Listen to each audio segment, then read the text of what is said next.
दोस्तों, आत्मा एक ऐसा विषय है जिस पर यकीन करने का मन भी करता है और नहीं भी।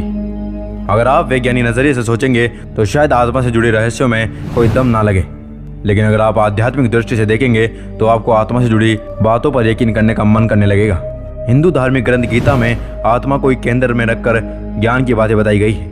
आज हम आपको गीता और गरुड़ पुराण में आत्मा के संदर्भ में बताई गई बातों से रूबरू कराएंगे और साथ ही यह भी बताएंगे कि मरने के बाद आत्मा का क्या होता है। तो जाइएगा नहीं, बने रहिए इस वीडियो के अंत तक।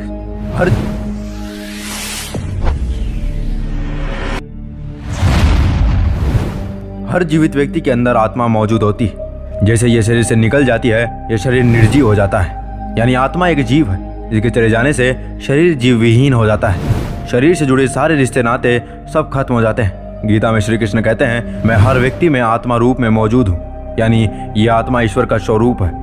गीता में श्री कृष्ण ने आत्मा को अमर और अविनाशी बताया है, जिसे ना शस्त्र कट कर सकता है, ना ही इसे पानी गला सकता है, और ना ही अग्नि इसे जला सकती है, और वायु इसे सोख नहीं सकती। यह ऐसा जीव है जो व्यक्ति के कर्म फल के अनुसार एक शरीर से दूसरे शरीर में भटकता रहता है। दरअसल आत्मा एक ऐसा रहस्य है जिसका रहस्य जितना सुलझाया गया है उतना ही उलझ गया है, फिर भी इसे जानने का रोमांच मन में बना ही रहता है। इसलिए यहाँ हम आपको आत्मा के कुछ ऐसे रहस्यों के बारे में बताने वाले हैं जिसे जानकर आप यकीन नहीं कर पाएंगे।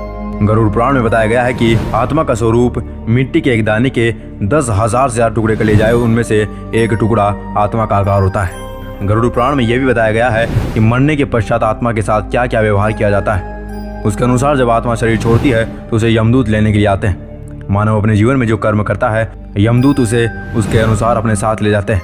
अगर मरने वाला सज्जन है, पुण्य आत्मा है, तो उसका प्राण निकलने में कोई पीड़ा नहीं होती, लेकिन अगर वो दुराचारी और पापी है तो उसको पीड़ा सहन करनी पड़ेगी। गरुड़ पुराण में उल्लेख मिलता है कि मृत्यु के बाद आत्मा को यमदूत केवल 24 घंटों के लिए ले जाते हैं, और इन 24 घंटों के दौरान आत्मा को दिखाया जाता है कि उसे कितने पाप और कितने पुण्य किए हैं। इसके बाद आत्मा को उसी घर में छोड़ दिया जाता है जहां उसने शरीर त्याग किया था। बाद वह फिर यमलोक की यात्रा करता है। गीता के उपदेश के अनुसार श्री कृष्ण कहते हैं कि आत्मा अमर है, उसका अंत नहीं हो सकता, वह सिर्फ शरीर रूपी वस्त्र बदलती है। आत्मा का स्थान मस्तिष्क में होता है। जिस स्थान में वो रहती है उस स्थान को भ्रकुटी कहा जाता है। आत्मा के रंग को लेकर ऋषि मुनियों ने कई शोध किए हैं, जिसमें यह अनुमान लगाया गया है कि आत्मा का रंग नीला या आसमानी हो सकता है। आधुनिक विषय में इस पर काफी शोध चल रहे हैं। तो दोस्तों, आत्मा से जुड़े ये रोचक तथ्य जानकर आपको कैसा लगा?